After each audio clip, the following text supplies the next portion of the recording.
அனைவருக்கும் வணக்கம். நம்ம சேனலை ரெகுலரா பார்க்குறவங்களுக்கு, இது நம்ம சேனல்ல ஏற்கனவே வெளியான தோல் நோயால இல்ல மருத்துவமனை அலட்சியத்தால இறந்து போன அனுராதா அவர்களோட கேஸோட பார்ட் 2 அப்படின்னு சொல்லலாம். அந்த கேஸுக்கான லிங்க் கீழ இருக்கிற டிஸ்கிரிப்ஷன்ல இருக்கும்.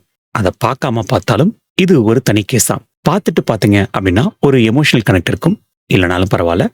ஒரு சின்ன ரீகேப் அந்த கேஸை பத்தி இங்க இருக்கு. வாங்க ஆரம்பிக்கலாம். இது டிசம்பர் மாசம் 9ஆம் தேதி 2011 வருஷம். நேரம் சரியா அதிகாலை 3:30 மணி. இந்தியாவோட கலாச்சார தலைநகரமான கொல்கத்தா நகரம் அப்பத்தான் ஒரு ஆழ்ந்த உறக்கத்துக்கு போயிருந்தது. தக்கூரியா உண்மையிலேயே பேரதாங்க அப்படிங்கிற பகுதியில் இருக்கிற அந்த பிரம்மாண்டமான AMRI ஹாஸ்பிட்டல் கட்டடம் வெளியில இருந்து பார்க்கறதுக்கு ஒரு அமைதியான கொட்டை மாதிரி இருந்தது. 7 மாடிகளோட அப்படியே கம்பீரமா நின்றுட்டு இருந்தது. அதோட அந்த கிளாஸ் ஃபேக்கடை பார்த்தா அது எவ்வளவு பெரிய மரணப்பொறியா இருக்கும் அப்படின்னு யாருமே நம்ப மாட்டாங்க. உள்ள இருக்கிற 160க்கு மேலான 160க்கு மேலான நோயாளிகள் எப்படியாவது குணமாகி வீட்டுக்கு திரும்ப மாட்டோமா அப்படிங்கிற நம்பிக்கையில தங்களோட உயிரை காப்பாத்திக்க போராடி சிகிச்சை பெற்றுட்டு வந்தாங்க. ஆனா யாருக்கும் தெரியாது, அந்த மருத்துவமனையோட அடித்தளத்துல ஒரு சின்ன பொறிக்கிளம் அடிச்சு அப்படி சொல்லி அது வெறும் நெருப்பு மட்டும் இல்லை, அதுதான் அந்த பெரிய அழிவோட ஆரம்பம். சில நிமிஷங்கள்ல அந்த அடித்தளம் மொத்தமும் ஒரு விஷப்புகை கூடாரமா மாறிடுச்சு. சாதாரணமா ஒரு இடத்துல தீப்பிடிச்சா அந்த நெருப்போட வெப்பத்துலதான் உயிர் போகும். ஆனா இங்க நடந்ததுல ஒரு பயங்கரமான விஷயம். சத்தமே இல்லாம, எந்த ஒரு வாசனையும் இல்லாம வந்த அந்த கார்பன் மோனாக்சைடு அப்படிங்கிற நச்சுப்புகை அங்க இருந்த சென்ட்ரலைஸ்டு AC குழாய்கள் வழியா ஒவ்வொரு வார்டுக்கும் பரவ ஆரம்பிச்சது. உள்ள இருந்தவங்களோட நிலைமை என்ன தெரியுமா? நோயாளிகள் தங்களோட படுக்கையில ஒரு அசைவும் இல்லாம அப்படியே படுத்திருந்தாங்க. ICUல இருந்த நோயாளிகளால உதவிக்கு கூப்பிட கூட முடியல. வெளியே போகலான்னு பார்த்தா அங்க வழியே இல்லை. அந்த கட்டிடத்தோட ஜன்னல்கள் எல்லாம் அழகுக்காக பிக்சட் கிளாஸ் மூலமா, அதாவது எக்காரணத்தை கொண்டும் உடைக்க முடியாத அளவுக்கு கடினமான கண்ணாடிகளால மூடி சீல் வைக்கப்பட்டிருந்தது. நம்ம ஊர்ல கூட இது மாதிரி பில்டிங் நிறைய பார்க்கிறோம். ஏகப்பட்ட கிளாஸஸ் இருக்கும் சுவர்களுக்கு பதிலா. அதே மாதிரிதான் அங்கேயும் இருந்தது. விடியறதுக்குள்ள 93 உயிர்கள் மூச்சு திணறி அந்த தடிமனான கண்ணாடிக்குள்ள துடிதுடிச்சு இறந்து போனாங்க. இந்தியாவோட மருத்துவ வரலாற்றிலேயே ரொம்ப மோசமான இந்த சம்பவம் ஒரு விபத்து மட்டுமில்ல, இது வெறும் லாப வெறியால திட்டமிடப்பட்டு நடத்தப்பட்ட ஒரு படுகொலை அப்படின்னே சொல்லலாம். யார் பண்ண தப்பு இது? அந்த 93 குடும்பங்களோட நிலைமை என்னாச்சு? டீட்டெயில்டா பார்க்கலாம் வாங்க. அனைவருக்கும் வணக்கம். இது ஃபிளாஷ்பேக் ஃபைல்ஸ். உங்களை கடந்த காலத்துக்கு அழைச்சிட்டு போற ஒரு குட்டி டைம் மிஷின். கொல்கத்தா நகரமே அந்த டிசம்பர் மாசத்தோட குளிர்ல நடுங்கிக்கிட்டு இருந்து. இது ஒரு அதிகாலை நேரம். ஆனா தக்கூரியா பகுதியில இருந்த அந்த பிரம்மாண்டமான மருத்துவமனை கட்டடத்துக்குள்ள மட்டும் வேற ஒண்ணு நடந்துகிட்டு இருந்தது. தீயணைப்பு வீரர்கள் ஒவ்வொருத்தரா அந்த கரும்புகைக்கு நடுவுல போராடி ஜன்னல் கண்ணாடிகளை உடைச்சுக்கிட்டு உள்ள நுழையிறாங்க. அவங்க கையில இருந்த அந்த டார்ச் லைட் வெளிச்சம் அந்த அடர்த்தியான புகையை தாண்டி போக முடியாம திணறுது. உள்ள போன அந்த வீரர்களுக்கு ஒரு நிமிஷம் மூச்சே நின்னு போச்சு. ஏன்னா அவங்க கண்ணு முன்னாடி பார்த்த காட்சி அப்படி.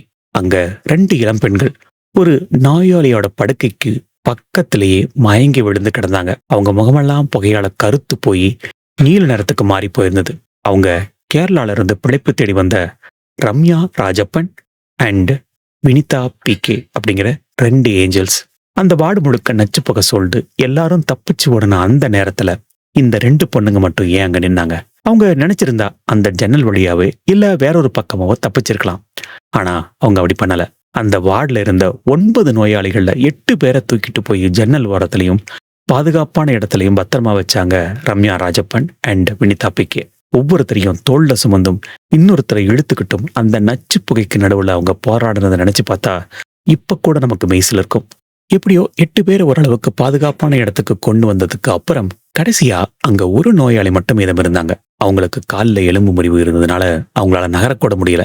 நேரம் ஆக ஆக அந்த ரூம் முழுக்க கார்பன் மோனாக்சைடு அப்படிங்கிற நச்சு புகை வேகமா பரவிக்கிட்டு இருக்கு. இனி இங்க இருந்தா நம்மளும் செத்துருவோம் அப்படின்னு அந்த பொண்ணுங்களுக்கு நல்லாவே தெரியும். ஆனா அந்த கடைசி நோயாளிய அப்படியே தவிக்க விட்டுட்டு போக அவங்களுக்கு மனசு வரல. அவங்க 2 பேரும் சேர்ந்து அந்த நோயாளிய தூக்க முயற்சி பண்ணிக்கிட்டு இருந்தப்பதான் அதிகப்படியான புகையை சுவாசிக்க அங்கேயே நில குடிஞ்சு போய் விழுந்தாங்க. அவங்களோட கடைசி மூச்சு அந்த நோயாளியை காப்பாத்துறதுக்காகவே போயிருக்கு. தீயணைப்பு வீரர்கள் அவங்க உடலை மீட்டப்போ அந்த 2 பேரோட கைகளும் அந்த நோயாளியோட படுக்கையை பிடிச்சுக்கிட்டு இருந்த நிலையிலே இருந்தது. அவங்களோட இந்த தியாகம் ஒட்டுமொத்த இந்தியாவையே ஒழுக்குச்சு. இவங்களோட உடல்கள் கேரளா கொண்டு போகப்பட்டு ராணுவ வீரர்களுக்கு கொடுக்கப்படுற மாதிரி அரசு மரியாதையோட மக்கள் அழுதுகிட்டே விடை கொடுத்தாங்க. ஆனா இவ்வளவு பெரிய தியாகத்தை செஞ்ச இந்த ரம்யா ராஜப்பன் அண்ட் வினிதா பிகே, இவங்களுக்கு பின்னாடி ஒரு சுகமான கதை இருக்கு. ரம்யா ராஜப்பன் அந்த வேலையை ராஜினாமா செஞ்சுட்டு இன்னும் சில நாட்கள்ல வேற ஒரு ஆஸ்பத்திரிக்கு கிளம்ப வேண்டியவங்க. அதே மாதிரி வினிதா பிகே பெரும் 2 மாசத்துக்கு முன்னாடிதான் அந்த வேலையில சேர்ந்திருந்தாங்க. தங்களோட ஏழ்மையான குடும்பத்தை காப்பாத்தணும் அப்படிங்கிற கனவோட வந்த அந்த பொண்ணுங்க இப்போ பிணமா கிடக்குறாங்க. இந்த 2 தேவதைகளோட உயிரை பறிச்சது அந்த தீ மட்டும் இல்ல, அந்த ஹாஸ்பிட்டலோட லாப வெறியும் அலட்சியமும் தான்.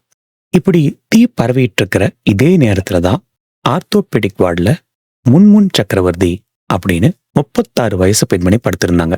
அவங்களுக்கு கணுக்கால்ல ஒரு சின்ன காயம் இருந்ததுனால சிகிச்சைக்காக வந்திருந்தாங்க. அவங்களால எழுந்து நடக்க முடியாது. திடீர்னு அந்த ரூமுக்குள்ள கரும்பகை வந்து அவங்கள சூழ்ந்தப்போ அவங்களுக்கு ஏதோ தப்பா நடக்குது அப்படின்னு புரிஞ்சுது. உடனே அவங்க போனை எடுத்து வெளியில இருந்த அவங்க கணவர் சுபாஷுக்கு போன் பண்ணிருக்காங்க. அப்போ நேரம் காலை 4 மணிக்கு. போன் எடுத்த சுபாஷ் கிட்ட அவங்க பேசின அந்த வார்த்தை இன்னைக்கும் அவரோட காதுல கேட்டுக்கிட்டே இருக்கு. என்னால மூச்சு விட முடியல, என்னை வந்து காப்பாத்துங்க அப்படின்னு முன்முன் சக்கரவர்த்தி கதறி இருக்காங்க. இதை கேட்டதும் அவங்களோட கணவர் சுபாஷிஸ் அடுத்த 10வது நிமிஷத்துல அந்த ஹாஸ்பிட்டலுக்கு ஓடி வந்துட்டாரு. இதுக்குள்ள ஹாஸ்பிட்டல் இருக்கிறவங்களுக்கும் விஷயம் தெரிஞ்சு அவசர அவசரமா செயல்பட ஆரம்பிச்சிருக்காங்க. வெளியில தப்பிச்சு வர்றதுக்கு அங்க அவசர வழிகள் இருந்தாலும் அந்த நேரத்துல அதெல்லாம் பூட்டப்பட்டிருந்தது. சுபாஷிஷால கண்ணாடியை உடைச்சுக்கிட்டு போக முடியல. ஏன்னா அது எல்லாமே திக்கான கிளாஸ், உடைக்க முடியாதது. இதை பத்தி தான் முன்னாடி பேசணும். வெளியில நின்று கதறிட்டு இருந்தப்போ உள்ள முன்முன் சக்கரவர்த்தியோட ஒவ்வொரு மூச்சும் அந்த நச்சு புகையால திணறிட்டு இருக்கு. அந்த நச்சு புகை மெதுவா ரத்தத்துல கலந்து அவங்களோட நுரையீரல் அடைஞ்சப்போ முன்முன் சக்கரவர்த்தி அப்படியே மயங்கி விழுந்துட்டாங்க. இதெல்லாம் முடிஞ்சு காலையில் 8 மணிக்கு தீயணைப்பு வீரர்கள் அவங்கள மீட்டு வெளியில கொண்டு வந்தப்போ அவங்க உயிரற்ற பிணமா தான் வந்தாங்க. அவங்களோட 2 வயசு குழந்தை ரிஷிராஜ் அம்மா எங்க அப்படின்னு கேட்டப்போ சுபாஷிஸ் கிட்ட சொல்ல எந்த பதிலும் இல்லை.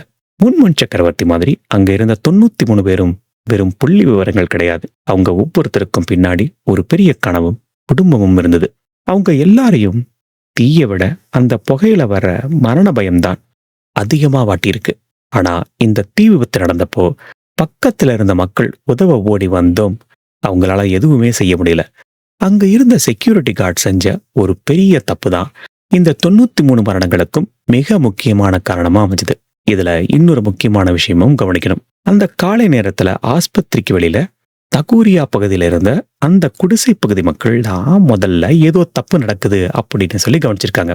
அவங்க வழக்கமா அந்த நேரத்துல எழுந்து தங்களோட வேலைகளை பாக்குறவங்க திடீர்னு அந்த பிரம்மாண்டமான AMRI மருத்துவமனை அடித்தளத்துல இருந்து வெளிச்சமும் கரும்புகையும் மெதுவா வெளியேற ஆரம்பிச்சதை பார்த்ததும் அவங்க மனசுல ஒரு இனம் புரியாத பயம் வந்துருச்சு. ஐயோ, ஆஸ்பத்திரியில தீ பிடிச்சிருக்கு போலயே அப்படின்னு கத்திக்கிட்டு ஒரு 10-15 பேர் ஓடி போய் அந்த மெயின் கேட் முன்னாடி நிக்கிறாங்க. ஆனா அவங்களுக்கு காத்திருந்தது ஒரு மிகப்பெரிய அதிர்ச்சி. அங்க இருந்த செக்யூரிட்டி கார்டுகள் உதவி செய்ய வந்த அந்த மக்களை உள்ள விடாம கேட்டை பூட்டிட்டாங்க. ஒன்றும் பிரச்சனை இல்லை, ஒரு சின்ன புகை தான், நாங்களே பார்த்துப்போம், நீங்க எல்லாம் கிளம்புங்க அப்படின்னு அந்த மக்களை விரட்டுறதுலயே குறியா இருந்தாங்க. ஆஸ்பத்திரிக்குள்ள நூற்றுக்கணக்கான நோயாளிகள் உயிருக்கு போராடிட்டு இருக்காங்க அப்படின்னு தெரிஞ்சும் இவங்க ஏன் இப்படி பண்ணாங்க அப்படின்னா அதுக்கு பின்னாடி ஒரு மட்டமான காரணம் இருந்தது.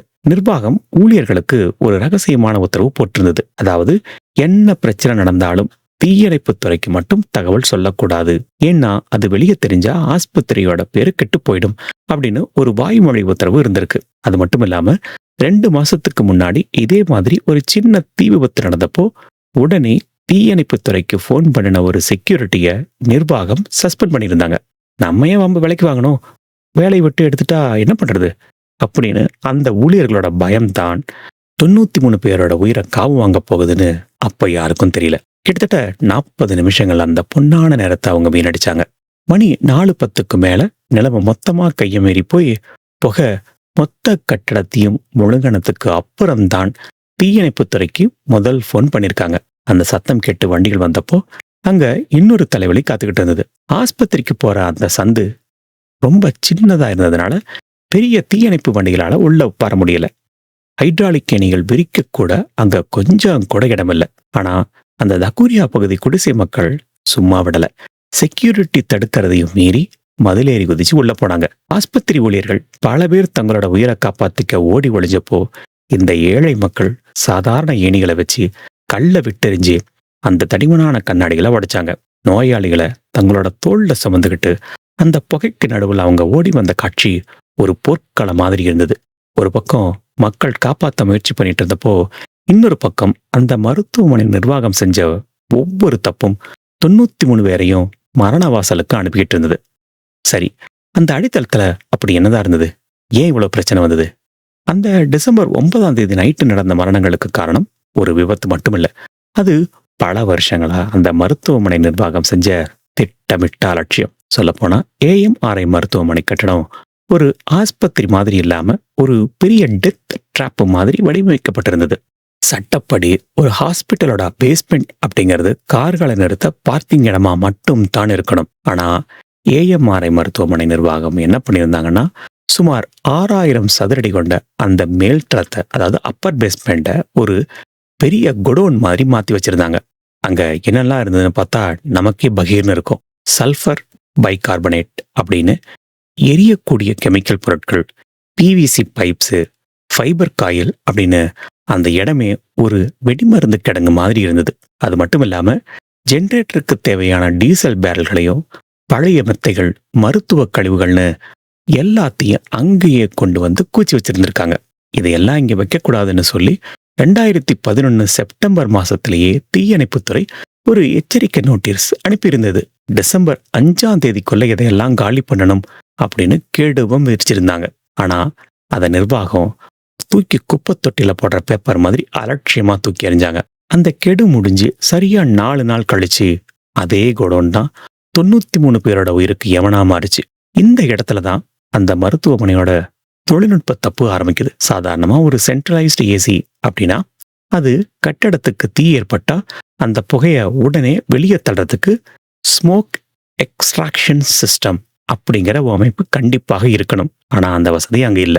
இதோட ஒரு கொடுமை என்னன்னா, ஏசி டக்ஸ்ல டேம்பர்ஸ் அப்படின்னு ஒரு சின்ன கருவியை கூட அவங்க பொருத்தல. இந்த டேம்பர்ஸ் என்ன பண்ணுனா, தீ விபத்து ஏற்பட்டா உடனே தானா மூடிக்கிட்டு ஒரு ரூம்ல இருக்கிற புகைய மத்த ரூமுக்கு போகாம தடுக்கும்.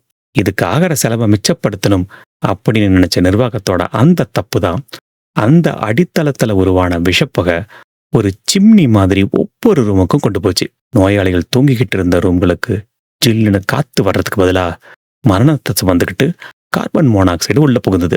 சம்பவம் நடந்தப்போ அங்க இருந்த பாதுகாப்பு உபகரணங்கள் எல்லாம் என்னாச்சுன்னு கேட்டீங்கன்னா, அதை கேட்டா உங்களுக்கு இன்னும் கோபம் வரும். ஆஸ்பத்திரி தீ விபத்து நடந்தா அலற வேண்டிய ஃபயர் அலாம் அந்த பதட்டமான நேரத்துல ஒழிக்கவே இல்லை. ஏன்னா அடிக்கடி அது ஃபால்ஸ் அலாம் அடிக்குதுன்னு சொல்லி நிர்வாகமே அதை சுவிட்ச் ஆஃப் பண்ணி வச்சிருந்தாங்க. சரி, அங்க இருக்கிற ஸ்பிரிங்க்லர்ஸ் மூலமா தண்ணி வந்து தீ அணைச்சிருக்கலாமே அப்படின்னு பார்த்தா அதெல்லாம் பராமரிப்பு இல்லாம துருப்பிடிச்சு போயிருந்தது. இது எல்லாத்தோட ஒரு பெரிய கொடுமை, அங்க வேலை செஞ்ச நர்சஸ் இல்ல வார்ட் பாய்ஸ் இவங்களுக்கெல்லாம் முறையான தீயணைப்பு பயிற்சி எதுவுமே கொடுக்கப்படல. கையில தீயணைப்பு கருவிகள் இருந்தும் அதை எப்படி பயன்படுத்தணும் அப்படின்னு தெரியாம அவங்க தவிச்சு நின்னாங்க. இவ்வளவு நடந்தும் சில பேர் தப்பிக்க முயற்சி பண்ணிருக்காங்க. ஆனா அவங்களால முடியல. ஏன்னா அந்த கட்டடத்தோட ஜன்னல்கள் எல்லாம் கண்ணாடியால மூடி சீல் வைக்கப்பட்டிருந்தது. எதையுமே திறக்க முடியாது. அங்க இருந்த ஒரே ஒரு எமர்ஜென்சி எக்ஸிட் கதவும் பூட்டப்பட்டிருந்தது. அந்த நேரத்துல அதோட சாவி யார்கிட்ட இருக்குன்னு யாருக்குமே தெரியல. இந்த ஒவ்வொரு சின்ன சின்ன சின்ன சின்ன அலட்சியங்களும் ஒன்னா சேர்ந்துதான் அந்த டிசம்பர் 9 நைட் அன்னைக்கு அந்த ஆஸ்பத்திரியில ஒரு விஷவாயு அறையா மாத்துச்சு. இதையெல்லாம் பார்த்தா ஒரு விபத்துன்னு சொல்றதை விட லாபத்துக்காக செஞ்ச ஒரு படுகொலைன்னு தான் சொல்லணும். ஏன்னா விபத்துக்கு அப்புறம் நிர்வாகம் செஞ்ச காரியங்கள் இருக்கே, அது இன்னமும் பயங்கரமானது. 93 உயிர்கள் அநியாயமா போன அந்த நேரத்துல ஏஎம்ஆர்ஐ ஹாஸ்பிட்டல் நிர்வாகம் செஞ்ச முதல் வேலை என்ன தெரியுங்களா? தங்களோட தப்பை உணர்ந்து மன்னிப்பு கேட்டுறதோ இல்ல பாதிக்கப்பட்ட குடும்பங்களுக்கு ஆறுதல் சொல்றதோ இல்ல. அவங்க செஞ்ச முதல் விஷயம் தங்களோட குற்றத்தை மறைக்கிறதுக்காக ஆதாரங்களை அழிக்க ஆரம்பிச்சதுதான். அந்த 93 மரணங்களும் அவங்களுக்கு ஒரு பெரிய சோகமா தெரியல. அது அவங்களோட பிசினஸை பாதிக்கக்கூடிய ஒரு கெட்ட பெயரா தான் தெரிஞ்சிருக்கு. டிசம்பர் 9 காலையில ஆஸ்பத்திரிக்கு வெளியில மக்கள் எல்லாம் தங்களோட உறவினர்களுக்கு என்னாச்சுன்னு தெரியாம பதறி போய் நின்றுகிட்டு இருந்தப்போ நிர்வாகம் ஒரு பொய்யான தகவலை பரப்புனாங்க. யாரும் கவலைப்படாதீங்க, ஒரு சில பேர் மட்டும்தான் இறந்திருக்காங்க, மற்றவங்க எல்லாம் வேற ஆஸ்பத்திரிக்கு மாத்திட்டோம் அப்படின்னு பச்சையா போய் சொல்லியிருக்காங்க. ஆனா நிஜம் ரொம்ப கோரமா இருந்தது. அப்போதைய முதல்வர் மம்தா பானர்ஜி சம்பவ இடத்துக்கு நேரடியா வந்தாங்க. அங்க இருக்கிற நிலைமைய பார்த்தவங்க இது மன்னிக்கவே முடியாத குற்றம் அப்படின்னு சொல்லி உடனே ஏஎம்ஆர்ஐ ஹாஸ்பிட்டல் தாக்கூரியா கிளையோட உரிமத்தை ரத்து பண்ணாங்க. West Bengal clinical establishment act 2010 படி அந்த ஹாஸ்பிட்டலுக்கு உடனே சீல் வைக்கப்பட்டது. அதுக்கப்புறம் தான் உண்மையான மரண எண்ணிக்கை ஒவ்வொருத்தருக்கா தெரிய ஆரம்பிச்சது. முதல்ல 61 பேர் அப்படின்னு சொன்னவங்க சாயங்காலத்துக்குள்ள 89 சொன்னாங்க. கடைசியில 93 போய் நின்னுச்சு.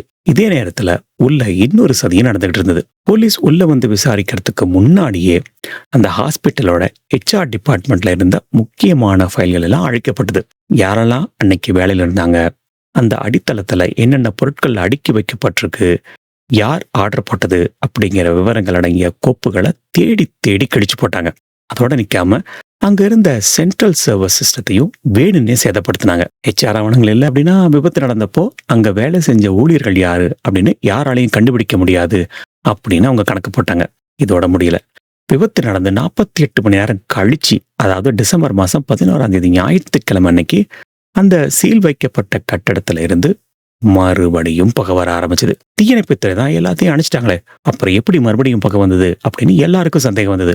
சில முக்கியமான ஆவணங்களை எரிக்கிறதுக்காக நிர்வாகமே யாருக்கோ ரகசியமா வழி செஞ்சு உள்ள அனுப்பியிருக்கணும் அப்படின்னு ஒரு பலமான சந்தேகம் கிளம்புச்சு. தடயங்களை முழுசா அழிக்க அவங்க செஞ்ச கடைசி முயற்சி இது. விஷயம் சீரியஸ் ஆகிறத பார்த்த நிர்வாகம் மக்கள் கோபத்தை தணிக்க ஒரு அறிவிப்பை வெளியிட்டாங்க. இறத்தவங்க குடும்பத்துக்கு தலா 5 லட்சம் ரூபாய் இழப்பீடு தரோம் அப்படின்னு சொன்னாங்க. ஆனா எரியிற தீயில எண்ணெயை ஊத்துற மாதிரி இந்த அறிவிப்பு மக்களை இன்னும் ஆத்திரப்பட வச்சுது. எங்க வீட்டு மனுஷங்களோட உயிர் வேற வெறும் 5 லட்சமா அப்படின்னு சொல்லி அந்த பணத்தை வாங்க மறுத்துட்டாங்க. எங்களுக்கு பணம் வேணாம், நீதிதான் வேணும், இந்த கொலகார முதலாளிகள் ஜெயிலுக்கு போகணும் அப்படின்னு அவங்க முகத்துல அடிச்ச மாதிரி சொன்னாங்க. நிர்வாகம் எவ்வளவோ மறைக்க பார்த்தாலும் ஃபாரன்சிக்ஸ் எக்ஸ்பர்ட் வந்து அந்த அடித்தளத்துல இருந்த சாம்பலை எடுத்து சோதிச்சு பார்த்தப்போ மொத்த உண்மையும் வெளியே வந்துருச்சு. அந்த சாம்பல்ல பிளாஸ்டிக்ஸ், பஞ்சு, அப்புறம் சில ஆபத்தான கெமிக்கல் துகள்கள் கலந்துருந்தது. வெறும் AC மிஷின்கள்ல தீப்பிடிச்சா இவ்வளவு கரும்பக வராது, உள்ள எரிக்கக்கூடாத பொருட்கள் இருந்திருக்கு அப்படின்னு ஃபாரன்சிக் ரிப்போர்ட் ரொம்ப தெளிவா சொல்லுச்சு. இந்த ஒவ்வொரு விஷயமும் இது வெறும் விபத்து இல்ல, இது ஒரு திட்டமிடப்பட்ட குற்றம் அப்படின்னு உறுதிப்படுத்துச்சு. ஆனா இவ்வளோ பெரிய பிசினஸ் மேன் மேல போலீஸ் கை வைக்குமா அப்படிங்கிற கேள்வி எல்லாத்துக்கும் இருந்தது. சரியா அன்னைக்கு நைட்டு 8:30 மணிக்கு லால் பஜார் போலீஸ் ஸ்டேஷன்ல இந்த முக்கியமான சம்பவம் நடந்தது. அந்த டிசம்பர் 9ஆம் தேதி நைட்டு 8:30 மணிக்கு கொல்கத்தா நகரத்தோட லால் பஜார் காவல் தலைமையகம் ஒரு நிமிஷம் அப்படியே ஸ்தம்பிச்சு போய் நின்னுச்சு. ஏன்னா அந்த ஆஸ்பத்திரியோட 2 முக்கியமான ஓனர்ஸ் அங்க வந்து சரணடைஞ்சாங்க. ஒருத்தர் ராதேஷ்யாம் கோயங்கா, இவரு நல்லா ஞாபகம் வச்சுக்கோங்க, இமாமி அப்படின்னு ஒரு குரூப் கேள்விப்பட்டிருப்போம், ரொம்ப பிரம்மாண்டமான கம்பெனி. அந்த கம்பெனியோட கோ-ஃபவுண்டர் அண்ட் சேர்மன். நம்ம வீட்டில் யூஸ் பண்ற போரோ பிளஸ், நவரத்ன ஆயில், இதெல்லாம் இவங்களோட பொருட்கள் தான். இவர் சாதாரண ஆள் கிடையாது. கொல்கத்தா சமூகத்துல ரொம்ப பெரிய இடத்துல இருக்கிற ஒரு மல்டி பில்லியனர். இன்னொருத்தர் SK டோடி, இவரு ஸ்ரீராச்சி அப்படிங்கிற குரூப்பை சேர்ந்த சேர்மன். ரியல் எஸ்டேட் பிசினஸ்ல கொடிகட்டி பறக்கிறவங்க இவங்க தான் இந்த ஆஸ்பத்திரியோட நிர்வாகத்தை முழுசா கவனிச்சுக்கிட்டவங்க. அவங்க ஓடி ஒளிஞ்சா நிலைமை இன்னும் மோசமாகும் அப்படின்னு தெரிஞ்சுதான் நான் அங்க விசாரணைக்கு ஒத்துழைப்போம் அப்படின்னு காட்டிக்கிட்டு சரணடை வந்தாங்க. Joint commissioner of police Damayanti Sen அவங்களோட தலைமையில ஒரு ஸ்பெஷல் டீம் அமைக்கப்பட்டு விசாரணை மின்னல் வேகத்துல நடந்தது. தமயந்தி சென் அப்படிங்கிற அந்த அதிகாரி எந்த ஒரு அரசியல் தலையீட்டுக்கும் பழஞ்சு கொடுக்காத ஒரு நேர்மையான ஆள். அவங்க தலைமையில் நடந்த அந்த விசாரணையில தான் அந்த ஆஸ்பத்திரியோட ரகசியங்கள் ஒவ்வொன்னா வெளியே வர ஆரம்பிச்சது. டிசம்பர் 10ஆம் தேதி விடியற்காலை 2 மணி வரைக்கும் விசாரணை நீடிச்சது. கடைசியில ராதேஷ்யாம் கோயங்கா, அவரோட மகன் மணிஷ் கோயங்கா, SK தோடி, அவரோட மகன் ரவி தோடி உட்பட மொத்தம் 6 போர்ட் ஆஃப் டைரக்டர்ஸை கைது பண்ணாங்க. அவங்க மேல போடப்பட்ட சட்டப்பிரிவுகள் ரொம்ப கடுமையானது. IPC செக்ஷன் 304 அண்ட் 308 இந்த பிரிவுகள் கீழே கேஸ் போட்டாங்க. இது எல்லாமே மர்டர் அந்த மாதிரியான ரிலேட்டட் வரும். இதுல இன்னொரு முக்கியமான விஷயம் என்னன்னா, இது எல்லாமே ஜாமீன் கிடைக்காத நான் பெயிலபிள் குற்றங்கள். IPC 304 அப்படின்னா ஒரு விஷயம் பண்ணுனா அதுல உயிர் போகணும்னு தெரிஞ்சே அலட்சியமா அதை செஞ்சு ஒரு மரணத்தை உருவாக்குறது. இதுக்கு ஆயுள் தண்டனை வரைக்கும் கூட கிடைக்க வாய்ப்பு இருக்கு. கொல்கத்தா அலிப்பூர் கோர்ட் முன்னாடி நூற்றுக்கணக்கான மக்கள் கூடினு இந்த கொலகார முதலாளிகளுக்கு மரண தண்டனை கொடுங்க அப்படின்னு கத்தல் அந்த ஏரியா முழுக்க எதிரொலிச்சது. கோர்ட் அவங்களுக்கு 10 நாள் போலீஸ் காவல் கொடுத்து உத்தரவிட்டது. விசாரணையில ஒரு பயங்கரமான விஷயம் வெளிவந்துச்சு. அதுதான் கோட் பிரவுன் அப்படிங்கிற ரகசிய பாலிசி. இது நிர்வாகம் ஊழியர்களுக்கு போட்டிருந்த ஒரு வாய்மொழி உத்தரவு. அதாவது ஆஸ்பத்திரியில சின்னதா தீ விபத்து ஏற்பட்டால் கூட யாருக்கும் தகவல் சொல்லக்கூடாது, தீயணைப்புத்துறையை அழைக்கக்கூடாது, ஊழியர்களே நிலைமையை சமாளிக்கணும் அப்படிங்கிறதா அந்த உத்தரவு. ஏன்னா தீயணைப்பு வண்டிகள் வந்தா அது ஆஸ்பத்திரியோட பேரை கெடுத்துடும் அப்படின்னு அந்த முதலாளிகள் பயந்திருக்காங்க. இந்த ஒரு முட்டாள்தனமான உத்தரவு தான் செக்யூரிட்டிகள் அந்த 40 நிமிஷம் உதவிக்கு வந்த குடிசை பகுதி மக்களை உள்ள விடாம தடுத்ததுக்கு முக்கியமான காரணம். ஃபாரன்சிக் டீம் எரிஞ்சு போன அந்த அடித்தளத்தை ஆய்வு பண்ணப்போ இன்னொரு அதிர்ச்சியான தகவலும் கிடைச்சது. முன்னாடியே பார்த்தோம், ஃபாரன்சிக் டீம் அந்த அடித்தளத்துல எரிஞ்சு போன பொருட்களோட சாம்பலை ஆராய்ச்சி பண்ணாங்க அப்படின்னு சொல்லி. அங்க இருந்த பொருட்கள் வெறும் பிளாஸ்டிக் பட்டு இல்ல, பிவிசி பைப்ஸ், ஃபைபர் காயில், அப்புறம் பெயிண்ட் தின்னர் மாதிரியான ஆபத்தான ரசாயனங்களும் இருந்திருக்கு. இதெல்லாம் எரிஞ்சப்போ கார்பன் மோனாக்சைடு கூடவே ஹைட்ரஜன் சைனைடு அப்படிங்கிற ஒரு விஷவாயுவும் உருவாயிருக்கு. இறந்த நோயாளிகளோட நுரையீரல்ல இந்த துகள்கள் இருந்ததை வச்சு இது ஒரு விபத்து இல்ல, இது ஒரு மேன்மேட் டிசாஸ்டர் அப்படின்னு போலீஸ் உறுதி பண்ணாங்க. இன்னொரு பக்கம் ஆஸ்பத்திரி உரிமத்துல, அதாவது அவங்களோட லைசன்ஸ்ல ஒரு பெரிய மோசடி நடந்ததும் தெரிய வந்தது. அந்த ஹாஸ்பிட்டலோட லைசன்ஸ் டாக்டர் மணி சேத்ரி அப்படிங்கிற ஒரு 80 வயசு மூத்த டாக்டர் பேர்ல இருந்திருக்கு. ஆனா நிஜத்துல அவருக்கு நிர்வாகத்துல எந்த அதிகாரமுமே இல்லை. எல்லாமே கோயங்கா அண்ட் தோடி குடும்பத்தோட கையில தான் இருந்திருக்கு. ஏதாவது ஒரு விபத்து நடந்தா தப்பிக்கிறதுக்காகவே ஒரு வயசான டாக்டரோட பேரை அவங்க யூஸ் பண்ணி இருந்திருக்காங்க. ஆனா அந்த டாக்டர் மணி சேத்ரியையும் போலீஸ் விடல. ஏன்னா நிர்வாகத்துல நடக்கிறது தப்பு அப்படின்னு தெரிஞ்சும் அவர் அமைதியா இருந்தது ஒரு பெரிய குற்றம் அப்படின்னு அவரையும் கைது பண்ணாங்க. இந்த சட்ட போராட்டங்கள் ஒரு பக்கம் நடந்துகிட்டு இருந்த போதுதான் 13 வருஷத்துக்கு முன்னாடி நடந்த ஒரு பழைய சாபத்தோட நிழல் மறுபடியும் அந்த ஆஸ்பத்திரி மேல விழ ஆரம்பிச்சது. இதுதான் மக்களே நம்ம ஆரம்பத்துல சொன்ன அந்த கேஸ். அதை பத்தி ஒரு குயிக்கா பார்த்தலாம். நம்ம இப்போ ஒரு 13 வருஷம் பின்னாடி போய் பார்த்தோம்னா இந்த AMRI மருத்துவமனை மேல அப்பவே ஒரு பெரிய கரை இருந்தது. சொல்லப்போனா 2011 வருஷம் நடந்த அந்த 93 மரணங்களுக்கு விதை 1998 போடப்பட்டுச்சு. 1998 வருஷம் ஏப்ரல் மாசம் அமெரிக்காவில் குழந்தை உளவியலாளரா வேலை பார்த்த அனுராதா சாஹா அப்படிங்கிற 36 வயசு பெண்மணி தன்னோட கணவர் டாக்டர் குணால் சாஹா கூட ஒரு லீவுக்காக கொல்கத்தா வந்திருந்தாங்க. குணால் சாஹா அமெரிக்காவில் எய்ட்ஸ் ஆராய்ச்சியாளராக இருந்தவர். சந்தோஷமா வந்த அந்த பயணத்துல ஏப்ரல் 25 அனுராதாவுக்கு தோல்ல ஒரு சின்ன அலர்ஜி வந்திருந்திருக்கு. அந்த நேரத்துல கொல்கத்தாவோட கடவுள் அப்படின்னு கொண்டாடப்பட்ட டாக்டர் சுகுமார் முகர்ஜி கிட்ட அவங்க போனாங்க. அங்கதான் அந்த விபரீதம் ஆரம்பிச்சது. அந்த டாக்டர் மருத்துவ உலகமே அதிர்ச்சி ஆகிற மாதிரி ஒரு தப்பான ட்ரீட்மெண்ட்டை கொடுத்தாரு. டெபாமெட்ரால் அப்படிங்கிற ஒரு விபரீதமான ஸ்டெராய்டு ஊசியை ஒரு நாளைக்கு 2 தடவை போட சொன்னாரு. ஆனா நிஜத்துல அந்த மருந்து வாரத்துக்கு 1 தடவை இல்லைன்னா 2 வாரத்துக்கு 1 தடவை தான் போடணும். ஒரு நாளைக்கு 2 வேளை அப்படின்னு போட்டதும் ஒரு மனுஷன் தன்னைத்தானே மாய்ச்சிக்கிறதுக்கு சமம் அப்படிங்கிற அளவுக்கு ஓவர்டோஸ், மேசிவ் ஓவர்டோஸ். இது அனுராதாவோட நோய் எதிர்ப்பு சக்தியை அப்படியே காலி பண்ணிடுச்சு. நிலைமை மோசமானதும் மே 11 அனுராதா சாகாவை அங்க இருக்கிற AMRI மருத்துவமனையில தான் சேர்த்தாங்க. ஆனா அங்க இருந்த டாக்டர்களும் அதே தப்ப திரும்பவும் பண்ணிருக்காங்க. ஏற்கனவே உடம்புல ஸ்டெராய்டு அதிகமா இருந்தப்போ திரும்பவும் பிரெட்னிசோலோன் அப்படிங்கிற இன்னொரு ஸ்டெராய்டை கொடுத்திருக்காங்க. அதோட நிற்காம அங்க இருந்த சீனியர் டாக்டர்ஸ் ஒரு மெடிக்கல் கான்ஃபரன்ஸ்க்காக அமெரிக்காவுக்கு கிளம்பி போயிட்டாங்க. ஒரு உயிருக்கு போராடிட்டு இருக்க நோயாளிய வெறும் ஜூனியர் டாக்டர்ஸ் கையில விட்டுட்டு போயிட்டாங்க. அனுராதா 10, அதாவது டாக்ஸிக் எபிட்ரமல் நெக்ரோலிசிஸ் அப்படிங்கிற ஒரு கொடிய பாதிப்பு வந்துருக்கு. அதனால உடம்பு முழுக்க தீக்காயம் பட்ட மாதிரி தோல் உறிஞ்சு வர ஆரம்பிச்சிருக்கு. ஆனா அந்த நரகத்திலையும் AMRI நிர்வாகம் அவங்களுக்கு கொடுக்க வேண்டிய அடிப்படையான IV ஃப்ளூயிட் அப்படின்னு சொல்லப்படுற சலையனை கூட ஒழுங்கா ஏத்தல. கடைசியில மும்பையில் இருக்கிற பிரீச் கேண்டி ஹாஸ்பிட்டலுக்கு அவங்கள கொண்டு போனாங்க. ஆனா காலம் கடந்து போச்சு. மே 28, 1998 அன்னைக்கு அனுராதா சாகா செப்டிசெமியா பாதிப்பால உயிரிழந்தாங்க. டாக்டர் குணால் சாகா சும்மா இருக்கல. PBT, அதாவது பீப்புள் ஃபார் பெட்டர் ட்ரீட்மெண்ட் அப்படிங்கிற ஒரு அமைப்பு தொடங்கி 15 வருஷம் ஒரு பெரிய சட்ட போராட்டத்தை நடத்தினாரு. முதல்ல NCDRC அப்படிங்கிற அந்த நுகர்வோர் நீதிமன்றத்துல அந்த வழக்கை தள்ளுபடி பண்ணினாலும் 2009 உச்ச நீதிமன்றம் doctor Sukumar Mukherjee and AMRI மருத்துவமனை மேல இருக்கிறது தப்புதான் அப்படின்னு சொல்லி உறுதி பண்ணாங்க. கடைசியில அக்டோபர் 24, 2013 உச்ச நீதிமன்றம் ஒரு வரலாற்று சிறப்பு மிக்க தீர்ப்பை வழங்குச்சு. மருத்துவமனையோட அலட்சியத்துக்காக இந்திய வரலாற்றிலேயே அதிகபட்சமா 5.96 கோடி, அதாவது வட்டியோட சேர்த்து மொத்தம் 11 கோடி ரூபாய் அபராதமாக கட்டணும் அப்படின்னு சொல்லி AMRI நிர்வாகத்துக்கு ஆர்டர் போட்டாங்க. இந்த இடத்துலதான் ஒரு முக்கியமான விஷயத்தை கவனிக்கணும். 1998 அந்த பொண்ணு செத்தப்போ AMRI நிர்வாகம் கோடிக்கணக்கான பணத்தை செலவு பண்ணி கோர்ட்ல வாதாடி இருந்தாங்க. ஆனா வெறும் சில லட்சங்களை செலவு செஞ்சு ஆஸ்பத்திரியோட பாதுகாப்பு வசதிகளை சரி பண்ண அவங்க முன்வரல. 1998 நம்ம தப்பிச்சிட்டோம், இப்போ தப்பிச்சுக்கலாம் அப்படிங்கிற அந்த கர்வமும் திமிரும் தான் 2011 அந்த 93 உயிர்களை பழிவாங்க காரணமா அமைஞ்சது.